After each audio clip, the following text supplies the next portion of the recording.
Hi everybody, I am doing this particular clip at the very end, and the reason I'm going to do this is to kind of let you know in advance. I've been working on this particular part 4 of this video for 3 weeks, not because of how much I've done, but just the lack of time I've had to work on it. So it jumps all over the place. I do a whole bunch of things, and I'm going to try to piece them together to give you a chronology of where we are. The cassette deck is not complete yet. You'll see that in the end, but I think we're pretty close to knowing what we're going to have here when we're done. I'll leave it at that, and the rest of it I'll just leave up as a surprise for you to see. So enjoy the video. Stuff's going to be kind of coming slow like it's been here the last 2 or 3 weeks, just because of how busy I am at work and so forth. So be patient, and hope you enjoy this. I know I'm having fun with this, but it has proven my fear of tape deck service, because it's always a challenge when you work on these things. So anyway, that's it. Enjoy the video. We'll see you again soon. Sorry about the lighting right here, but this is as good as it's going to get for this video. I'm still waiting for the pinch rollers to come in so that we can complete the tape transport. Other than that, everything's ready to go. So I thought I would start looking at this head a little bit more closely. I thought it was going to be okay, and I still do think it's going to be okay. So here's what we're doing. We have the microscope set up. The lighting is very difficult to get because of all the reflective surfaces on the head, and sometimes that can be a little bit deceptive. Sometimes the reflection of the light can help you see things that you wouldn't normally see with the naked eye, but other times the reflected light can cause you to see things that really aren't there, and I'll show you that in a minute. So what we have is a pretty janky setup here. I just have the head clamped with one of these little spring clamps and taped down to the base. And you can see that, hopefully, if the camera will focus for us. I'm hoping that it will. Let me see if I can get this to focus a little better. Still learning the camera, by the way, so my apologies. And, yeah, probably not the greatest lens for this particular shot either, but I'm not going to mess around with it. So what I've done is I've polished this as best I could. I took a little bit of alcohol, and I used a little bit of window cleaner and things, and just kind of polished it off as best I could. And here's what we have. And I have some still shots that I took of the process here, and I'll put those up on the screen. But let's look at the monitor real quick. I'll get you focused on it. And again, the lighting is not that great, so you'll just have to deal with that, I think. But essentially, there is the top surface of the head, and you're looking at the play head and record head here and here. So play head, record head, and then there's that center path, and you can see the reflection of the light makes it very easy to see the abrasion that the tape has made over the years across the tape path. So again, just by moving the light around, I have 2 different lights in here, and you can see how it makes things change and makes the reflections change. So you have to kind of move things around a little bit to get a better idea of how things are. But looking at it, I don't see any delaminations. Those white lines you see across here are reflections, because remember, the top surface of this is curved, so it picks up the light source. But moving things around, it actually looks pretty good. It's kind of hard to keep it in focus when you move it, so it's kind of finicky. But generally, I think we have a pretty decent head. You can see signs of wear in it, of course, and you can see every little piece of microscopic tiny dust and everything on it. It's very hard to clean it perfectly, but I think the head will be okay. So you're looking at the tape path. The actual part of the heads right here and right here are your left and right channels. So this is the part of the tape that gets played and recorded and so forth. and this is the other side of the tape. So when you flip the tape around, this side will come over to here, if that makes sense to you. But all in all, those scratches are not deep. I don't see any occlusions in the surface of the heads. So this is what I would expect on a 30 or 40-year-old tape deck that's played some tapes in his day. But it certainly is not worn all the way down. I don't see any cracks in any of this. So I think, and of course we were able to play it and we were able to get sound, and the music sounded halfway decent. But we'll see what kind of frequency response we can get once we get this back in and cleaned off and properly aligned. I have been on a marathon work schedule here, so I have had zero time at the bench lately. And also, to kind of add to it a little bit, I heard the unfortunate news from Terry over at Terry's Rubber Rollers, and if you go to his website, he actually posted this on his website, so it's safe to say it now, I believe, and that he has come down with the virus that shall not be mentioned. And so I absolutely wish him a full and speedy recovery. I hope all is well with him, with his family, with everything, and I just wish him the best. And he did email me personally, believe it or not. He took time, even though all that stress in his life, to let me know that that he would be incapacitated for a little while. So I still have everything ready to ship out to him.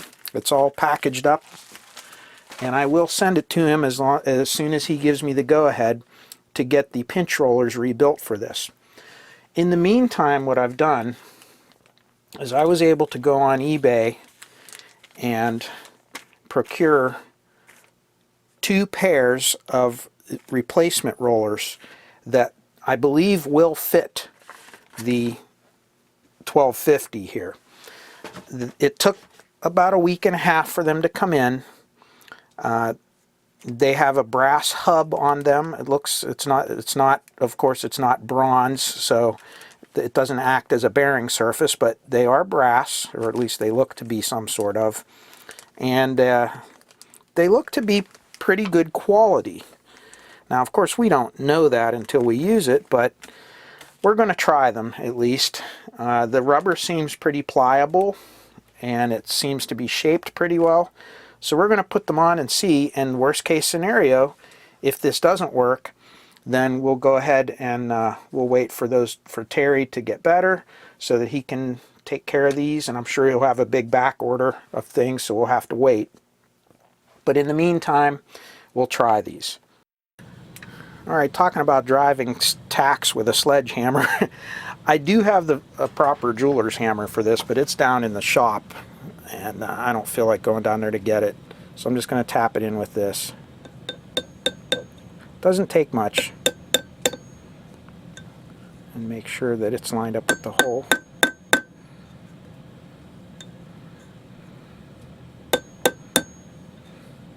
There it is. And you can see it just should be sticking through on both sides about equally. There we go. And that's all there is to it. And this turns nice.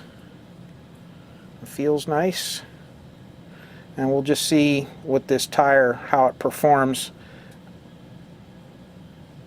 And we won't know really until we get it on there whether it's perfectly round or not. If it's not perfectly round, you're going to get wow and flutter, and there's nothing you can do about it except replace it. So, and I believe that's the difference between you get 4 of these for $23 versus, spending a lot more than that to have your old one rebuilt the right way with the correct materials. The other thing we don't know is what kind of rubber this is. Is this that rubber that's going to turn into sludge like what was in there? Or is this durable rubber that's going to last a long time and not harden? We don't know. So as you notice, the other pinch roller is a smaller diameter.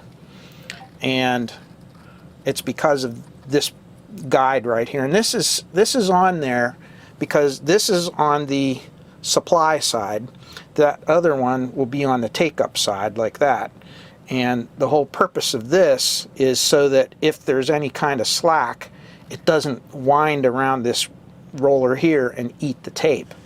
So that's what this is for. So let me get that other one put on and we'll be right back. Alright, here we go. There they are, all put together and ready to try out. I think they're going to be okay, I don't know. So we'll get them connected. And somebody asked me in the last video when I did this what this kind of wood this was. This is a type of wood called Purple Heart. Comes from South America. It's a very hard wood. This is actually from my shop. I had a few projects that I built from it, and this was a chunk that was left over, and it was originally lining a vise that I had, a wood clamping vise, and I replaced that, and this is still a good block that I use for pounding on. This type of wood, Purple Heart, is very, very hard wood, so it's pretty durable. But anyway, that's what it is. It's just a chunk of Purple Heart. Alright, let's put this thing together and see how it works. Alright, let's start putting this back together. We'll do the easy side first.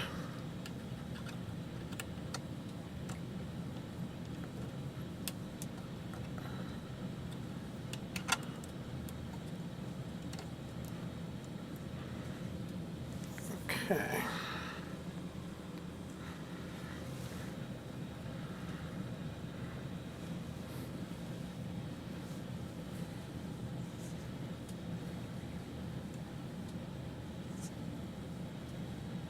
Let's see if I can fling this across the room. Hold on a second.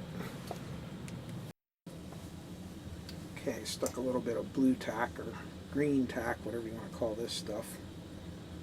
That stuff that won't let it fall as easily. Alright. Here's the first one. Okay. Now I gotta put this spring on.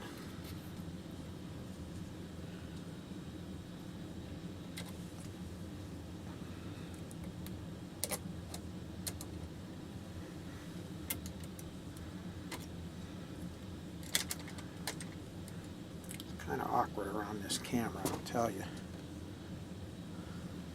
But you guys are worth it, huh? Okay. This on here,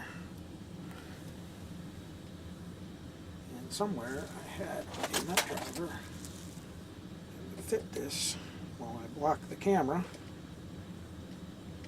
and this is going to have to be adjusted later on, of course, so we'll take care of that later.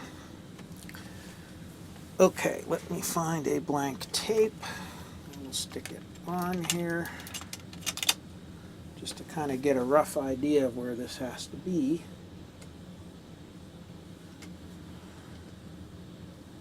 You can see that's off by just the tiniest little bit, so we have to move that. That has to go in a good bit yet.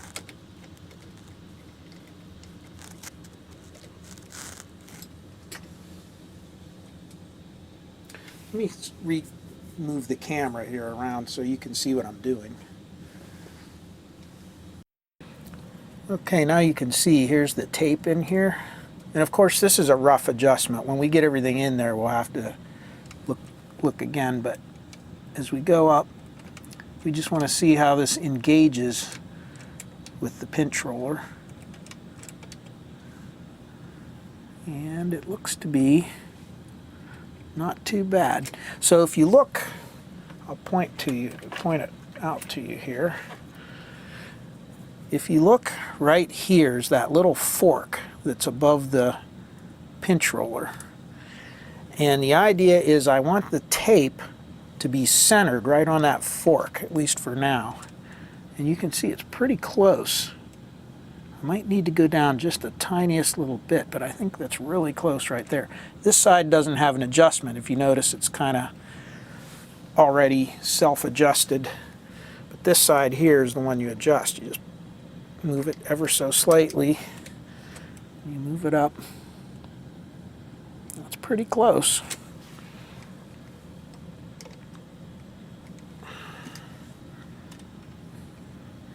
I don't know if you're seeing all this or not, but I hope you are.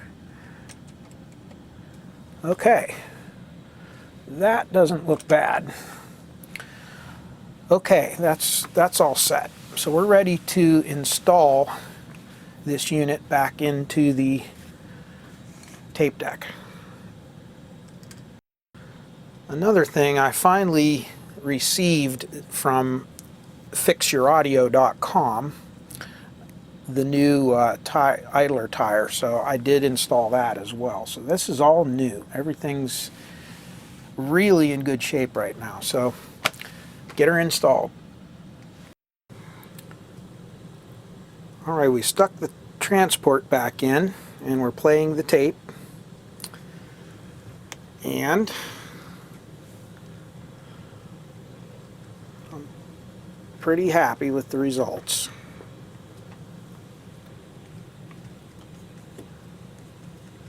I am on the 0.3 scale, so I am 0.07 wow and flutter. And it's supposed to be 0.08 or less, so that's right where it's supposed to be. You can see the drift is hardly moving at all. I think we're going to be in good shape. Now, I haven't done any adjustments yet or anything, but I think once we get everything dialed in, it's even going to be better than that. But it really looks good to me. Just realized the light was glaring really bad on there, so there, you can take a look at it now. Okay, I'm going to go over a little bit of maintenance with you, because I know if I don't, I'll get yelled at. And if I do this, I'll probably get yelled at, because everybody has their own way of doing this. And for some people, it is really quite a ritual to clean and demagnetize a tape head. But me not being a super duper tape person, well, I have my way of doing it, and it's worked so far, so here we go. First of all, when cleaning a tape head and cleaning the tape path, the simplest thing you can use is cotton swabs. And if you use ones that you get in the makeup section, a lot of times the cotton is a lot tighter and finer, and it doesn't break up and leave as much lint behind. You can use these. A lot of people will disagree, but this works. It will leave little pieces of lint behind, but they'll easily come off. You can blow them off or whatever. The best thing to use, and I would use them, but alas, I am out of them, and I even tried to raid my daughter's and my wife's vanities, and they're out of them, is the little foam makeup applicators. They're about the same size as these cotton swabs, but they have a foam tip instead of cotton, and they don't leave any lint behind. They're really the best way to go, but these will work. Now, the other thing I use, again, this is just my way of doing it, you can buy special tape head cleaner. They sell it online. It's not really expensive. If you want to buy it, great. I just use plain old isopropyl alcohol, and I use the anhydrous. Anhydrous means there is no water content in it. It will not leave behind any kind of residue or any kind of water residue or anything. So I use anhydrous isopropyl, and it dries very quickly and leaves no residue. So all you do to clean it, and again, I did this already, so we're kind of repeating it, is you just take a little bit of alcohol, nice clean alcohol on the swab, and then you just go over the tape path and you just kind of clean off, just lightly clean off. Sometimes you may have to scrub a little bit if the thing has been neglected for a long period of time. And I did a clip where we put this under the microscope, because these Pioneer tape heads, these ferrite ones, tend to crack and separate. This one is in pretty good shape, as I said before. It has a little bit of sign of wear on it, but not much. So this tape head, if taken care of, will last, well, it'll last longer than me, so that's all that matters. You can also power this up. The two cap stands will rotate, and you can clean that part off there and clean the tape path. And then this anhydrous isopropyl, as long as you don't go crazy with it, you can use it to wipe off the pinch rollers if they're a little bit dirty. I know people will say that it dries the rubber out and cracks it. I've never had that happen, but of course I don't soak the wheels with it. I just put a little bit on a cotton swab and wipe it off. But you can also use distilled water and clean them off. But you do want to get the tape residue off of those. So once you clean the tape path, it's time to go ahead and do the demagnetizing. And I'll tell you from my experience, and again, I'm not an expert on this stuff, so I'm sure others know more than I do. But again, I kind of refer to the things that I learned in my career. I work with X-ray equipment, and in the old days, we used to work with line frequency equipment, meaning it ran on mains frequency, either 50 hertz in other countries or 60 hertz here in the United States. And one of the things that happens is with X-ray machines, an X-ray is very short. It's in the milliseconds. When you take an X-ray of somebody, the exposure is extremely short, so you're turning that power on and off very quickly. Sometimes you can turn it on and off in 1/2 of a cycle. And 1/2 of a cycle, when you think about it, is direct current because it never changes polarity. If you do that enough times, like when you hit that exposure switch, if you're good enough and you hit it on, let's say, the positive half cycle, you will actually magnetize the core of the transformer, and that's called core memory. Now, these things also have a core to them. This one uses ferrite, and that core can become magnetized if it's polarized in one direction, electrically, for too often. In other words, these will have a bias signal. It's usually an AC signal. I think on this one it's like 100 kilohertz or something like that. And the way you demagnetize is with one of these, and this is essentially just a coil with a metal core. It plugs into the mains and it puts an alternating magnetic field here. And here's the thing. You don't want to put this here and then plug it in and then use it and then unplug it while it's here, because what could happen is you could create that core memory. Because what can happen is on the last half cycle, it could actually put a DC pulse or a one direction pulse of magnetism onto this, and it can magnetize it. So you could actually magnetize the head with this if you use this incorrectly. So here's what you want to do. First of all, keep this away from any cassette tapes.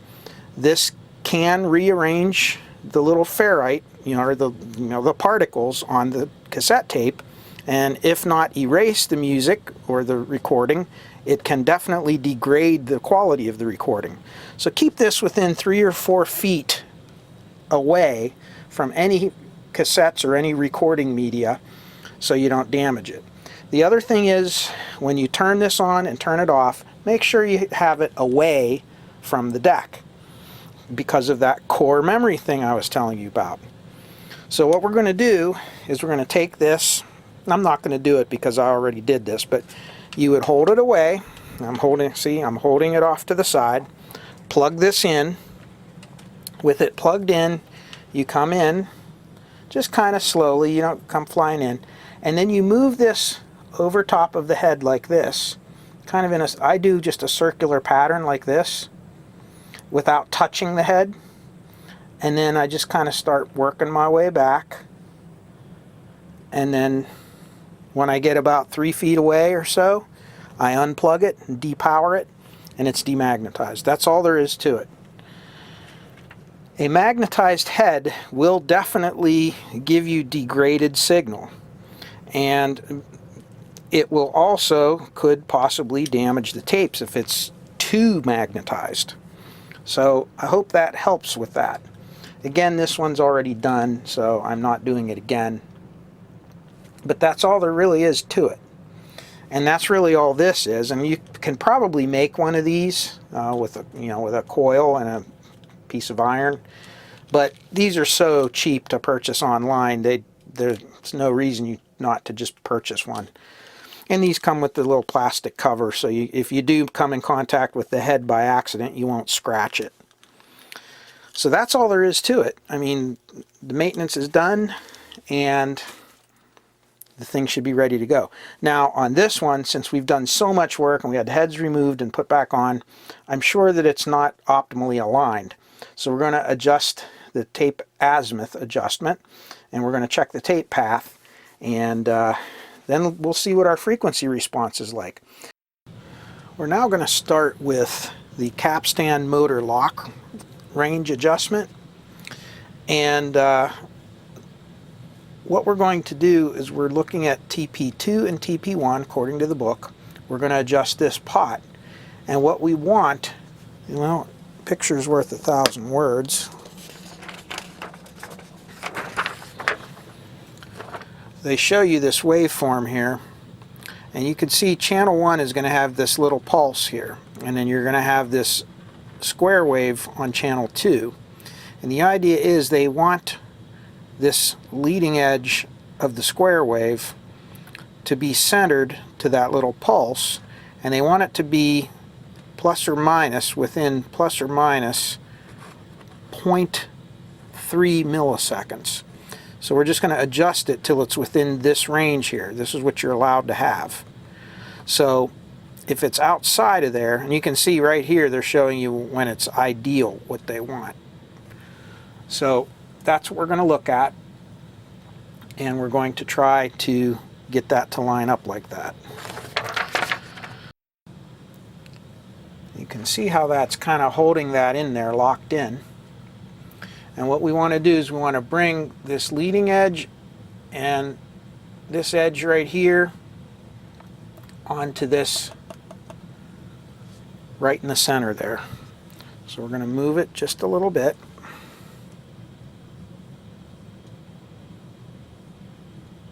And you want it to just kind of stay in there with it within 0.3 milliseconds.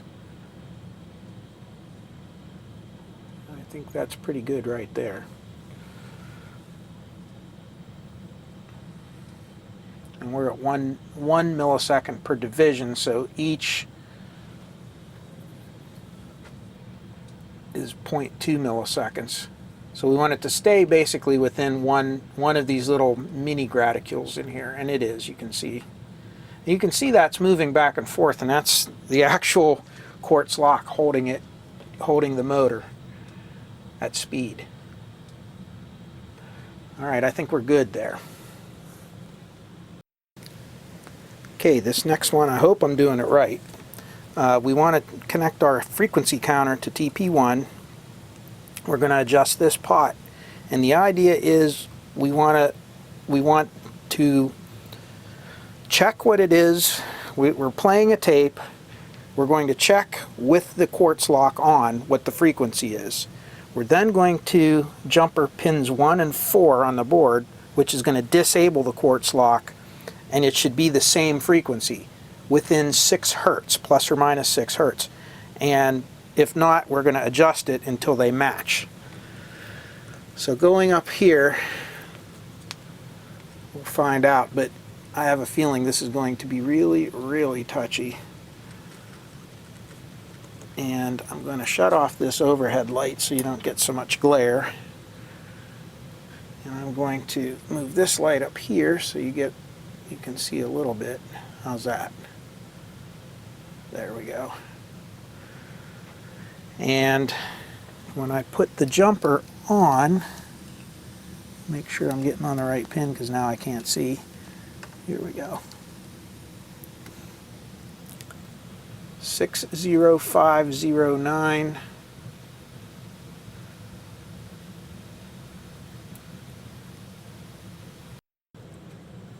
Okay, I'm going to look at the 3 kilohertz signal now using my 3 kilohertz test tape. And you can see, remember how it used to pulsate back and forth? Notice how rock solid that is. Now, the oscilloscope is syncing off of channel 1. So channel 2 is moving around because the sync signal is, it's not syncing off of this one, it's syncing off of this one. So this is why that's doing that. But you can see the movement of channel 1 is actually your wow and flutter. And you can see it's rock solid now. So doing all that work on the transport fixed it. The other thing is, if we look at the signal level between the two, they're very, very close, almost perfect, within a couple of millivolts of one another. And we can see they're mostly in phase with one another. So our alignment so far is pretty close. Now, the next thing we're going to do is go through and check the different frequencies and so forth. And then we're going to have to look at the bias and all that stuff. Okay, here's a close-up of the head after it's been installed and adjusted with the azimuth adjust. And as you can see, it looks pretty clean. I mean, it's not bad. And I don't really see any big scratches or anything on it, but in a couple of the views that I took when it was in the microscope, it looks that there may be a tiny little hairline crack, but it's not shaped like a crack. It's way too straight and too even across the two playback heads. And I don't see it right now, and even looking up close, I don't see it. So I really don't know, but the head is not performing properly. And I can tell you, if the head has an issue with it, the old saying goes, you can't make chicken salad out of chicken crap. And I'll show you here what's going on and why I think we may have a problem with this head. Although it sure doesn't look that bad, but looks are, deceiving sometimes. So let's go up to the test equipment, and I'll show you, going through the first part of the alignment procedure, why I think there's a problem with the head. Okay, so the first thing we're going to look at before we start is just the basic wow and flutter tape. And we've already established that the wow and flutter is really good on this. We're not having any problems with that at all. The other thing is, zooming in down here, you can see that the tape is tracking properly on in the tape path, so everything's good there. The head is aligned, and the way you align the head is by turning it on, and right down here is the little screw that adjusts the azimuth of the tape head. And what you can do is you adjust, number one, for amplitude, and then you adjust for right and left channel being in phase. And if you look up here, this was done, I did this quite a while ago with it, and you can see it's fine. However, you can see one waveform is taller than the other, higher in amplitude. And there is a set of test points that you can read what's coming from the head and going through the preamp. And you can see I'm connected to those. And here's the two channels and the two little meters, and you can see the output is substantially different. This is about 20% lower than this channel. Now, part of that could be due to the adjustments inside, but part of it might have something to do with the head, and that's kind of where we are right now. So anyway, I just wanted to show you that. Let's start with the step one of the electrical alignments. Okay, for starters, we're going to connect our millivolt meters to the line output terminals back there as per the service manual. And we're going to insert our GL341 cassette tape. This cassette has several different tones on it. The first tone on the tape is 333 Hertz, and it's at full 0 dB signal. And you got to kind of scroll through this and fast forward until you get to the next two tones. The next tone is a 10 kilohertz tone, which we're going to use later.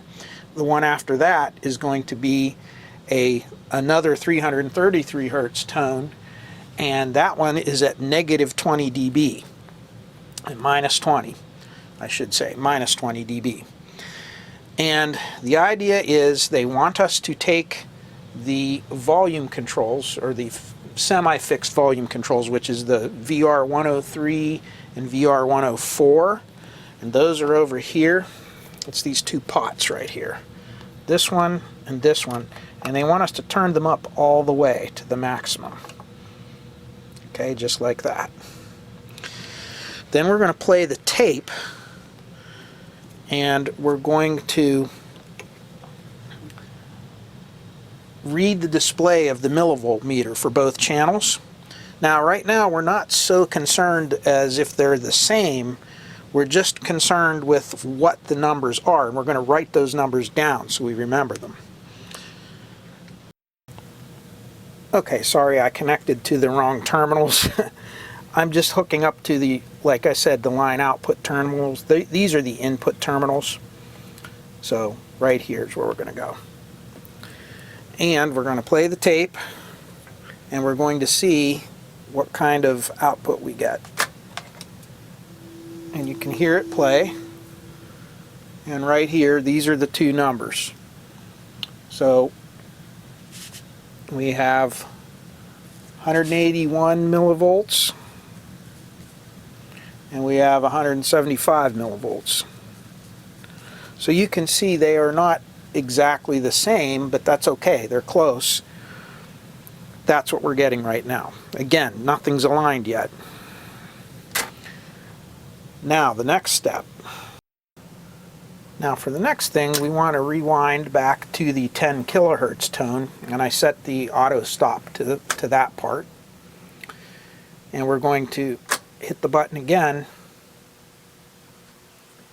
and if I turn it up, I don't know if the mic will get it. A lot of hiss in there, but you can hear it. But if we look, the amplitude of the 10 kilohertz signal is substantially lower than it was for the 333 hertz. So left channel now is about 100 and somewhere floating around 108 to 110. So we'll call that 110 millivolts. And the right channel is much lower. It's at 93, 94. We'll call it 93.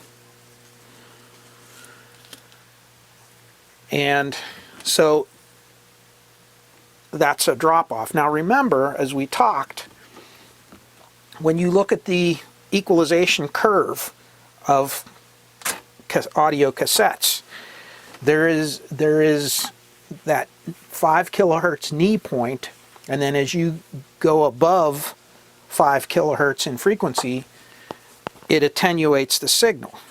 So like here's a little chart kind of showing you that. It's not super accurate, but you can see for playback you're at your 5 kilohertz knee point, and as you go down, it's not totally linear. It's kind of curved, and it depends on the speed of the tape and everything. This is off of a very old patent. One of the only ones I could find of a drawing of the actual EQ curve of a cassette. You can find the RIAA curves for records all over the place, but tape's a little harder to find information on, at least for me. So here's your 10 kilohertz, and you can see at the slower speed you're going to see about a 10 dB drop off or so, and you can see how it kind of hits another little knee point and just kind of levels back off again. So once again, you're going to see that, and the equalization circuit is designed to boost that back up. So we actually have two potentiometers, one for right, one for left, and we're going to adjust them. And it happens to be the two pots that are right next to those two volume pots I was showing you. So remember, we turned these ones all the way up, which is the output level. Now these two little pots here, this one and this one hiding right here, those are your playback equalization adjustments. And the whole idea is, well, let's look at it on a schematic. And yes, I'm hand holding this. If you don't like the shaky paper, don't watch. I get complaints all the time.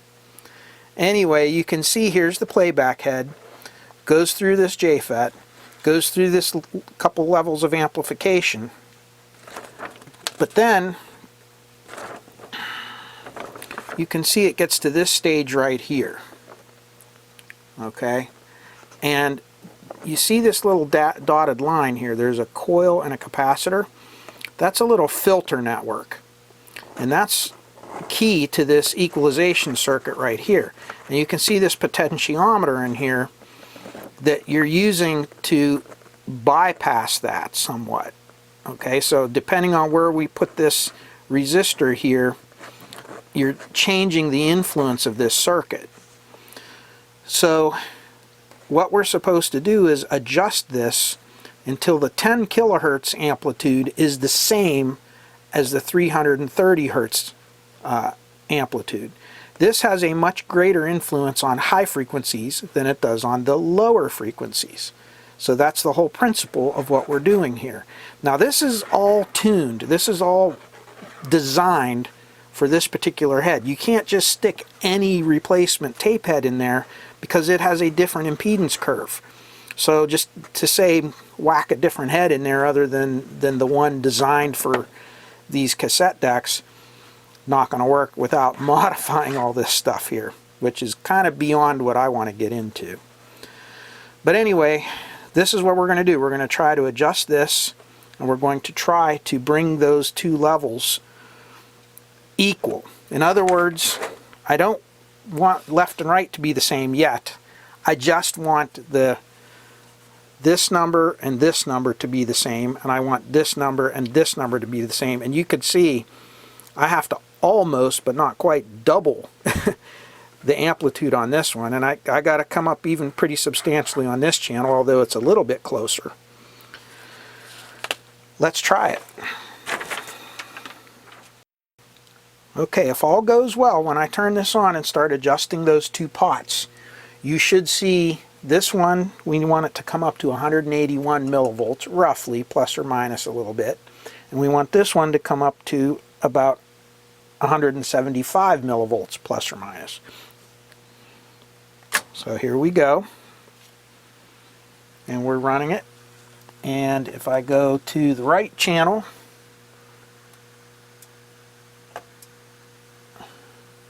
I have it maxed out, and there's about as high as I can get that one. It's about 113. And the left channel,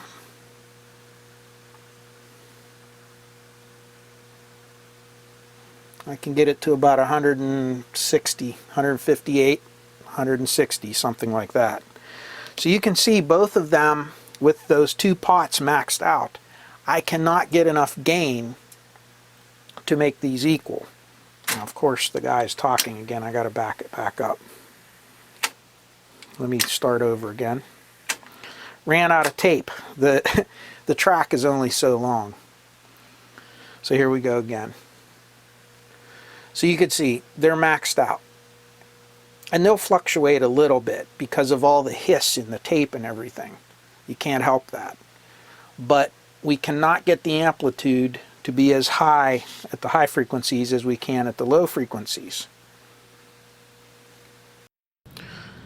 So returning to our schematic, what we were adjusting was this pot right here.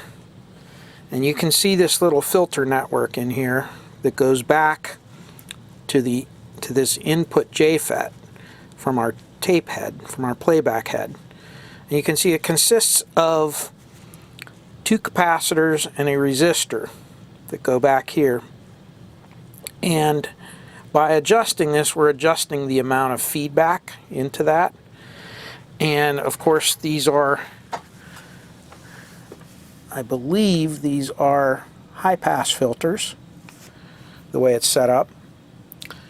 And by maxing this out, it is still not allowing enough of the high frequencies to get out to here and to bypass.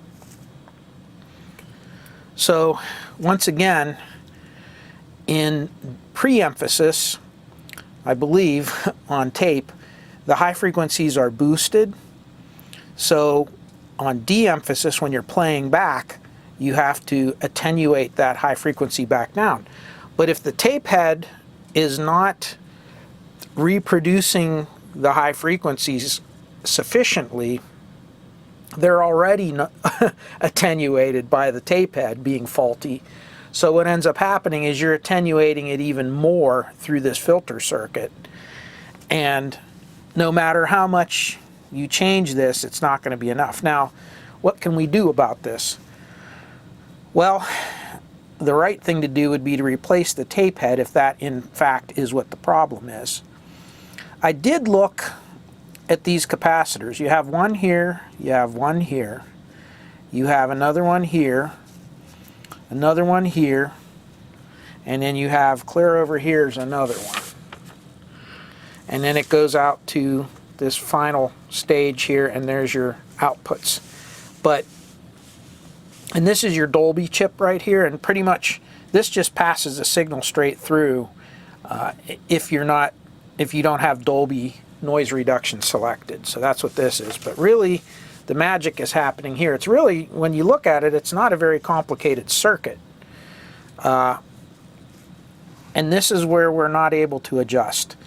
So again, it could be a bad head. These capacitors could be bad, but I checked them with the capacitor wizard, which is an ESR tester. ESR seemed to compare between left and right channel, these capacitors, and comparing these to, for instance, a new capacitor out of the box, they seemed to be similar. The capacitor ESR meter has a 100 kilohertz test frequency, so it is testing it at high frequency. But that does not mean that, you know, these caps might not be tired. I don't know, but I highly doubt that. I think we're looking at a problem with the tape head. Even though that head, I scrutinized it quite a bit, it looks to be good. So long story short, I'm going to really have to look at this a little more closely and do some experimenting. I really am remiss to modify anything in here because this is designed to work this way. And if the tape head's bad, I would rather replace the tape head. I do have another tape head. I have a second whole CT-F1250. I don't know what the tape head is like on it, although it looks really clean as well. But again, these tape heads on these units are notorious, these ferrite heads, for going bad in time. But they usually crack or they get occlusions or something in them, and this one doesn't appear to have that in the microscope. So again, the jury's still out on whether the tape head is the cause of the high frequency loss. But we definitely have something going on here. So I'm going to leave that for the next part, and I'm going to look at this a little more closely and see if I can determine what it is, and that when we return, that's where we're going to pick up. It's the end of the weekend, and I have another really busy week ahead of me, so who knows when I'll get time to play with this again, but hopefully I can get this posted this weekend so that you can all watch it. But until then, I wish you all peace, joy, happiness, and good health in your lives. I thank you all for watching, and I thank you all for commenting, and I welcome comments on this. I'm really trying to learn this tape deck a little bit better. And I know a lot of you know way more than I do. Like I can tell from some of the previous comments. So feel free to chime in and offer any pearls of wisdom you may have. Until then, thanks again. We'll see you soon. Take care. Bye-bye.